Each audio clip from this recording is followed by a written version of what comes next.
miren, esto es muy impactante porque más de un tercio del empleo mundial está en riesgo. Es decir, el porcentaje de empleos en sectores que están en situación de riesgo los empleos, el 37.5%, ¿verdad? Un tercio en el mundo está en riesgo, en sectores de situación de riesgo el empleo mundial. En África el 26%, en las Américas 43,2%. Habría que ver lo que está pasando en Estados Unidos hoy, cuál es el número de personas que se están quedando sin empleo en Estados Unidos, en África, en Asia Pacífico. Y esto además se va a traducir sin duda en que más de 500 millones de personas pueden caer en la pobreza. Si nosotros partimos de la base de una línea de pobreza de $3,20 por día, una contracción del PIB per cápita o de consumo, simplemente si hubiera una contracción del 5%, tendríamos 135 millones más de personas que caen en la pobreza. Si este per cápita cae 10%, tendríamos 278 millones. Y si cae 20%, tendríamos 581 millones de personas en línea de pobreza o bajo el $3,20 por día. ¿Qué pasa en América Latina? Y este es en verdad el centro de nuestro reporte. Obviamente queríamos dar este contexto. Antes de la pandemia, como decíamos aquí, ya América Latina llevaba 7 años de bajo crecimiento, ¿verdad? 7 años. Ya desde el 2014, ¿verdad?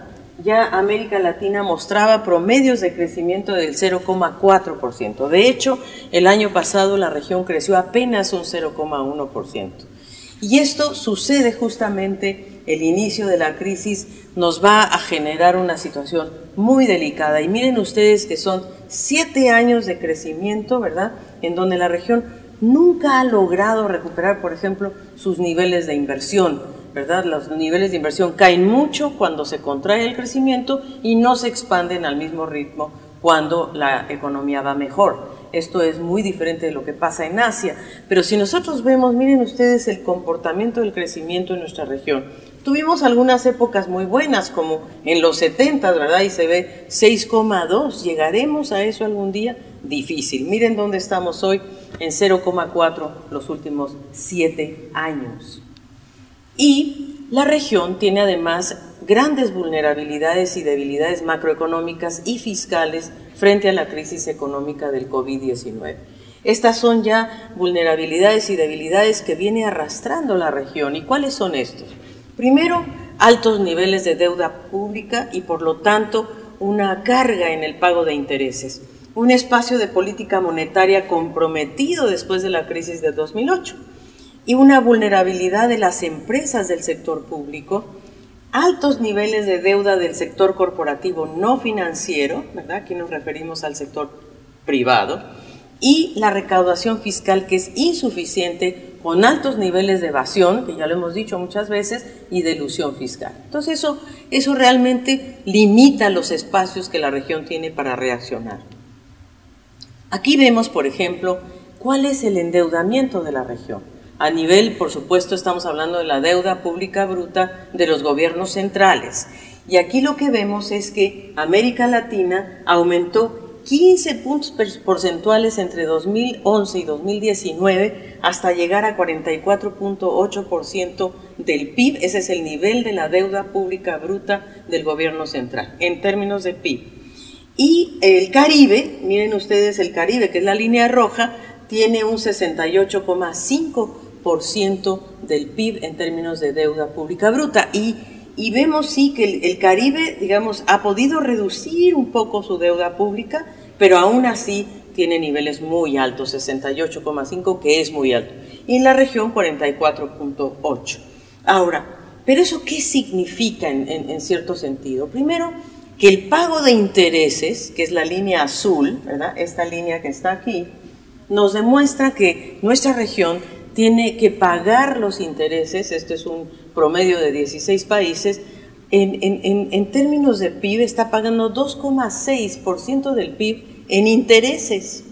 Y si nosotros vemos cuánto cuesta el gasto en salud, ¿verdad? ¿verdad? ¿Cuál es el gasto en salud en la región? Es de 2,3%. Es decir, se parece un poco, ¿no? En tanto que la inversión, el gasto de capital, se ha venido reduciendo, ¿verdad? Cada vez más, estábamos en 4,2% del PIB, que era una cifra interesante, íbamos en buena tendencia, y sin embargo ahora estamos en 3,2%. ¿Y qué es lo que nos está comiendo a veces nuestro espacio fiscal? Pues son justamente el pago de intereses, y por eso no nos deja espacio para gastar en otros rubros muy importantes. Tenemos además, como decía antes, la vulnerabilidad de las empresas del sector público.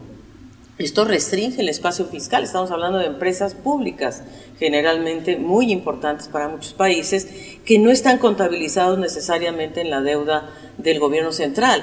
Y estas empresas públicas son ingresos y rentabilidades que son muy importantes también para los gobiernos, para los estados, y ahora están severamente afectados por la caída de los precios de las materias primas. El 42% de las empresas del sector público no financiero reporta pérdidas netas de transferencias fiscales sistemáticas. Y las transferencias requeridas para cubrir estas pérdidas, ¿verdad?, están en un rango de 1/3 a 1 punto porcentual del PIB. Eso es lo que está costando estas empresas del sector público que tienen este espacio fiscal tan restringido. Y la recapitalización de estas empresas requiere esfuerzos financieros de la misma magnitud, o sea, de 1/3 a 1 punto porcentual del PIB. Y los pasivos de las empresas del sector público no financiero representan cerca del 9% del PIB. Entonces, ahí tenemos una restricción muy importante. Y por otra parte, el espacio monetario de los países pues también se ha reducido, porque las tasas de referencia están a niveles históricamente bajos, y esto ha disminuido, les queda algo de espacio a los países, pero no necesariamente ya demasiado, tanto en los países que reflejamos aquí, que son Brasil, Colombia, Guatemala, y Paraguay y Perú, y Chile, Costa Rica, México, Honduras y República Dominicana. Todos los países han hecho esfuerzos muy importantes para reducir las tasas de interés, eso no cabe duda. Sin embargo, estas políticas no han tenido la efectividad que quisiéramos o que se busca, porque a pesar de que estas políticas se han puesto en marcha, no han reducido las tasas de interés activas ni tampoco han reactivado el crédito, ¿verdad? Si nosotros vemos, por ejemplo, países con objetivos de inflación, como lo vimos en el gráfico anterior, vemos que se ha mantenido relativamente estable, digamos, el crédito real al sector privado. Y aquí estamos hablando de que entonces la baja de tasas de interés no se ha traducido necesariamente a la economía real, a los hogares, a las corporaciones. Y además el elevado endeudamiento del sector privado ha limitado la efectividad de la política monetaria. Aquí estamos hablando del crédito que se le ha dado a los hogares y a las corporaciones no financieras, y que generalmente es un crédito en dólares. Por lo tanto, eso también limita el espacio de acción que tienen los gestores de la política monetaria.